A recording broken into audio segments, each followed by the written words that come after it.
Si tu dis Annabelle, tu vois une poupée en porcelaine. Le visage un peu craquelé, les yeux vides, le sourire tordu. Tu la vois parce que tout simplement Hollywood te l'a montré. Dans 3 films les plus cultes du paranormal, pour 900 millions de dollars au box-office. La vraie Annabelle ne ressemble absolument pas du tout à ça. La vraie Annabelle, c'est tout simplement une poupée en chiffon, qui est rouge, molle, et avec un sourire cousu à la main. C'est le genre de poupée qu'on peut offrir à un enfant pour son anniversaire. Mais Hollywood, justement, a préféré la changer. Et pourquoi? Car l'original n'était pas du tout assez terrifiante.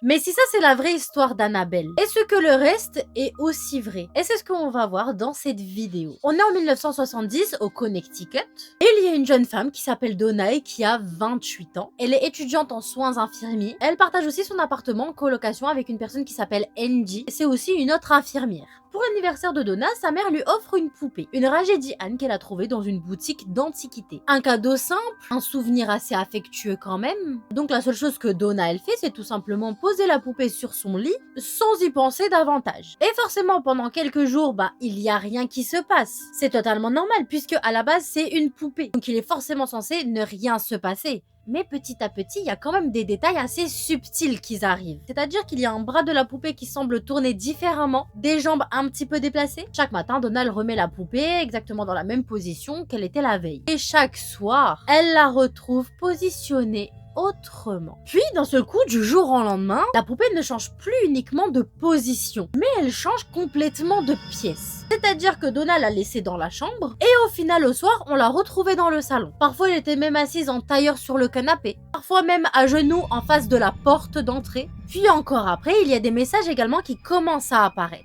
sur des papiers de parchemin. Un papier que ni Donna ni Angie n'avaient dans leur appartement. Mais dessus, il y avait quand même des mots griffonnés au crayon et ça disait « Aidez-nous ». Puis aussi, il y a eu un ami qui s'appelle Lou, donc qui est l'ami des 2 colocataires. Celui qui dit clairement dès le début « Débarrassez-vous de cette poupée » parce que tout simplement, même lui, il ne sentait pas. Il sentait qu'il y avait quelque chose de louche. Mais il y a une nuit où justement cet ami Lou qui dort en fait à l'appartement. Et d'un seul coup, il se réveille en sursaut. La poupée qui de base n'était pas du tout dans la chambre, au final elle est au pied du lit. Alors qu'elle n'était clairement pas là quand il est parti dormir. Et bizarrement il sent qu'il ne peut pas bouger. Il sent comme une pression en fait sur sa poitrine et il commence à suffoquer. Et le lendemain la poupée elle a disparu. Mais quelques jours plus tard, Lou revient justement dans l'appartement, il rentre dans la chambre de Donna et là il sent une brûlure qui traverse tout son torse. Donc comme tout humain normal, il va soulever son t-shirt juste pour voir ce que c'est. Et il voit 7 griffures. Il y en a 4 à l'horizontale et 3 à la verticale. Comme s'il y avait une main invisible armée de griffes qui l'avait justement attaqué. Mais les marques ne restent pas parce qu'elles disparaissent au bout de 48 heures. Mais par contre, la peur que Lou ressent au fond de lui, ça par contre, elle va rester et pendant des années.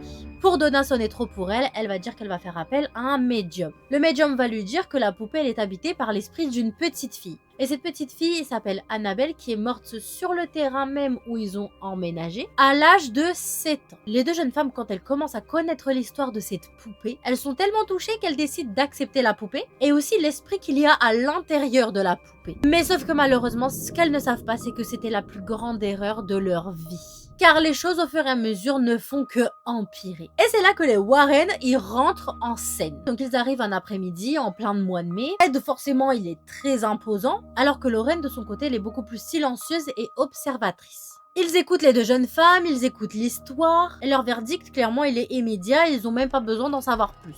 Ce n'est pas du tout l'esprit d'une petite fille qui est décédée à l'âge de 7 ans, mais c'est bel et bien un démon qu'il y a à l'intérieur de cette poupée. Un démon qui utilise la poupée comme point d'ancrage. C'est-à-dire qu'il a manipulé les 2 jeunes filles pour gagner leur confiance. Les Warren y décident d'organiser un exorcisme de l'appartement avec un prêtre.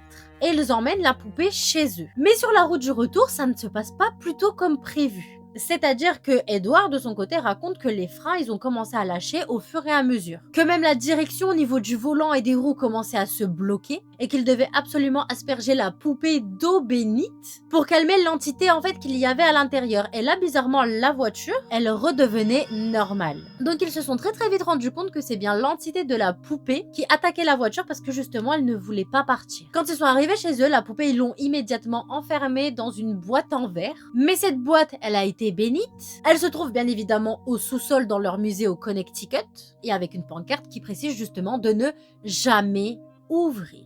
On raconte également qu'il y a un motard qui est venu visiter cette poupée et il s'est même moqué d'elle. En rentrant, malheureusement, il perd absolument tout le contrôle de sa moto et il décède sur le coup. Il y a aussi un autre témoignage qui dit qu'il y a un prêtre qui l'a pris dans ses mains, donc il a pris la poupée dans ses mains et l'a jetée sur une chaise en rigolant, en mode tout simplement c'est une poupée en chiffon, elle ne va absolument rien faire. Et sur le chemin du retour, il faut savoir que les freins de la voiture du prêtre ont complètement lâché et il a survécu de justesse mais avec énormément de séquelles. En tout cas, ça c'est l'histoire que tout le monde connaît de Annabelle, telle qu'elle est racontée depuis plus de 50 ans maintenant. Mais également, je vais vous parler de ce que on ne vous raconte jamais. Le problème numéro 1, c'est que tout simplement, il n'y a aucune preuve indépendante.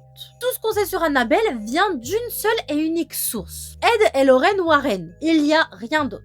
Donna, Angie et Lou n'ont jamais témoigné publiquement sur ce qui s'est passé. Et leurs vrais noms n'ont jamais aussi été confirmés, donc est-ce qu'elles s'appelaient vraiment comme ça? Aucun journaliste ne les a jamais interviewées et aucune enquête indépendante n'a été menée. Le prêtre qui a fait l'exorcisme dans l'appartement, on ne connaît que son pseudonyme. La mort du motard, aucun rapport de police et aucune nécrologie. Le prêtre également qui a survécu à l'accident de justesse. Il n'y a pas vraiment de traces vérifiables. Il y a une personne qui s'appelle Sharon Hill, a résumé clairement le problème en une seule et unique phrase. On n'a rien d'autre que la parole de Edward et Lorraine Warren pour cette histoire et pour tout ce qu'on peut trouver dans leur musique.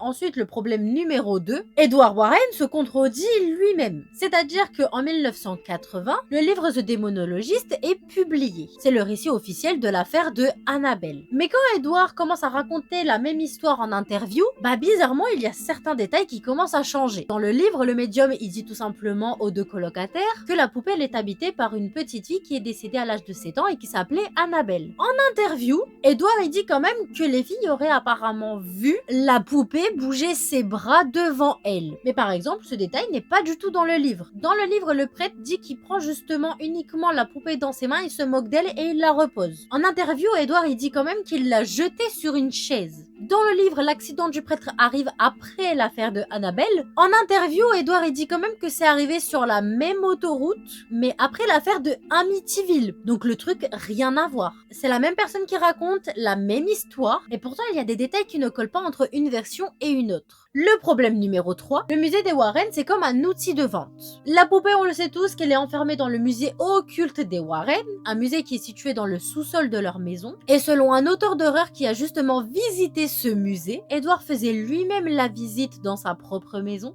avec un discours qui était rodé comme celui d'un forain. Chaque objet avait son histoire, et chaque histoire, elle était tellement bien calibrée pour absolument effrayer tout le monde.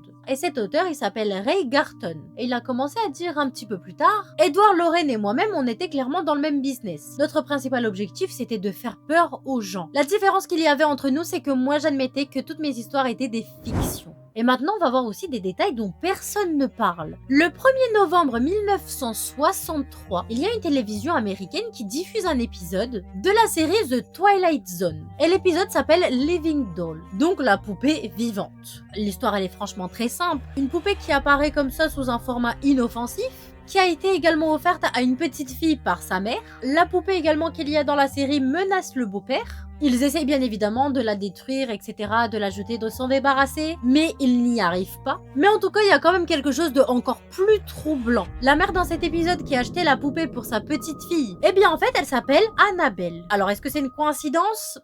On sait pas. En tout cas, ça c'était un personnage de fiction qui a été diffusé en 1963 et les Warren avec leur poupée possédée Annabelle en 1970, qui signifie quand même 7 ans plus tard. Mais les Warren de leur côté n'ont jamais mentionné cet épisode, n'ont jamais mentionné cette série, ni dans le livre, ni dans les interviews, jamais. Et un professeur d'études religieuses a justement examiné toute cette histoire, toutes ces connexions qu'il y avait entre eux. Et selon lui, le mythe de la poupée démoniaque dans la culture populaire vient en grande partie à cause de cet épisode qui a été publié en 1963. Et aussi, c'est dans ces années-là qu'il y a la poupée Robert the Doll, encore une autre poupée justement où on disait qu'elle était hantée, qui a un petit peu fait son apparition. Alors est-ce que c'est vraiment une coïncidence? Est-ce que justement les Warren n'auraient pas vu cet épisode en 1963 et il s'en est souvenu quand il a créé son histoire 7 ans plus tard? On peut pas spécialement le prouver, mais on peut pas non plus l'ignorer. Mais quand on revient à Annabelle, où est-ce qu'elle est aujourd'hui? On sait très bien que le musée occulte des Warren il a fermé en 2019. Pas à cause d'un démon, pas à cause d'un incident paranormal. La maison des Warren était en zone résidentielle. Tous les succès des films Conjuring, les visiteurs sont arrivés par centaines dans le musée. Donc les voisins ils ont commencé à se plaindre, etc.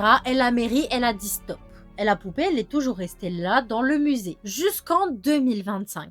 Car on le sait très bien, ça a fait le tour des réseaux. En mai 2025, une tournée a été organisée par Devil on the Run. La poupée sort de sa boîte pour la première fois depuis des années. Et elle voyage quand même à travers tous les États-Unis. En Virginie occidentale, à Saint-Antonio, en Nouvelle-Orléans. Enfin bref, en tout cas, elle fait tous les États-Unis. En parallèle, il y a aussi des rumeurs qui explosent sur TikTok. Annabelle a disparu, Annabelle s'est échappée. Mais la vérité dans tout ça, c'est que c'est tout simplement en fait une campagne marketing pour justement promouvoir la tournée. Car le gendre des Warren a affirmé que la poupée n'a jamais été portée disparue. Mais en juillet 2025, l'organisateur justement de la tournée, celui qui transportait Annabelle, eh bien il décède subitement à l'âge de 58 ans. La cause officielle, c'est tout simplement des problèmes cardiaques. Mais sur les réseaux, la légende reprend immédiatement. Forcément, il avait Annabelle entre les mains, d'un seul coup il décède, bah on fait tout de suite le lien. Et en août 2025, il y a la maison des Warren qui est rachetée par une personne qui s'appelle Matt Rife.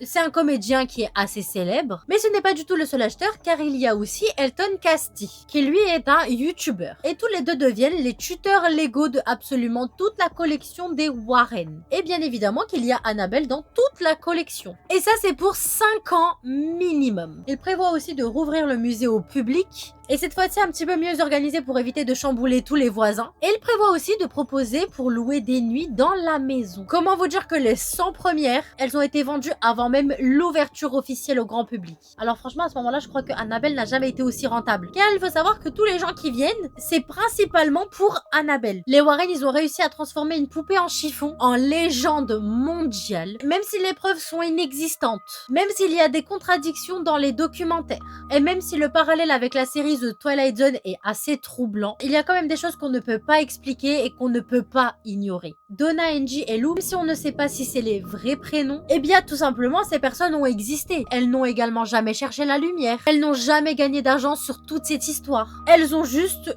eu peur. Et cette peur-là, on peut pas l'enlever, elle est bel et bien réelle. Alors peut-être que les Warren, ils ont exagéré sur certains trucs pour beaucoup plus terrifier les gens. Peut-être qu'ils ont inventé certains détails pour amplifier les choses. Peut-être que la poupée a déjà tué des personnes ou pas, ou alors tout simplement provoqué un accident. Mais quelque chose s'est bien passé dans l'appartement de ses colocataires en 1970, et ça, on ne peut pas l'enlever. Quelque chose a bel et bien poussé ces deux infirmières à appeler de l'aide, à appeler un médium, à appeler les Warren. Alors est-ce que tout simplement cette poupée, est-ce que c'était vraiment un démon? Est-ce que c'est pas plus un trauma? La réponse, on ne l'aura jamais. Pour moi, personnellement, ça restera toujours une entité démoniaque qu'il y a à l'intérieur. Je pense que je ne changerai jamais ça. Moi, personnellement, j'y crois, mais je sais aussi très bien qu'il y a des personnes qui n'y croient pas. Mais les Warren ont quand même été très très forts sur ce coup-là, parce qu'ils ont pris une histoire invérifiable et ils en ont fait une légende mondiale que tout le monde aujourd'hui souhaite rencontrer. Alors j'aimerais bien aussi savoir maintenant si toi, est-ce que tu penses que c'est plutôt une réalité ou est-ce que tu penses plutôt que c'est une arnaque? Moi je penche du côté de la réalité, mais n'hésite pas aussi à me dire ton point de vue en commentaire car ça m'intéresse. C'est la fin de cette vidéo, donc j'espère qu'elle vous aura plu. Si vous avez aussi des informations supplémentaires que je n'ai pas dites, n'hésitez pas à les raconter pour enrichir davantage la vidéo. Et on se retrouve la semaine prochaine pour une nouvelle légende.